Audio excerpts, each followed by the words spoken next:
কেমনে দুঃখিনী মায়ের ভুইলা গেলা কনকনে শীতের রাত তুমি যখন বিছানায় প্রস্রাব করে দিতে তোমার মা তোমাকে ভেজা জায়গায় থাকতে দিতেন না, নিজে ভেজা জায়গায় থেকে তোমাকে শুকনা জায়গাটা দিয়ে দিতেন।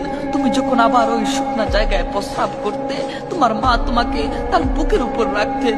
তুমি যখন তার উপরে প্রস্রাব করে দিতে তোমার মা তোমাকে একটা গালি দেয় নাই, একটা ধমক দেয় নাই, তোমার দিকে আর চোখে তাকায় নাই, তোমার দিকে তাকায়া একটা মুচকি হাসি দিয়ে তোমার আবার আদর করছে।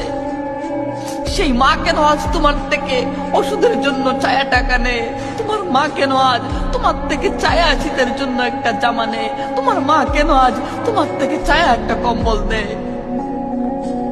হায় আফসোস বন্ধু, যদি প্রয়োজন হয় মা বাবার জন্য সারা দুনিয়া ছেড়ে দিও, কিন্তু দোহাই লাগে দুনিয়ার জন্য কখনো মা বাবার দিকে আর চোখেও থাকিও না বন্ধু, ধ্বংস হয়ে যাইবা। যতদিন মা বাবা বেঁচে আছে তাদেরকে করে নিও আপন, বিপদের সময় মা বাবাই কাজে আসবে, বাকি সব হবে বিজ্ঞাপন।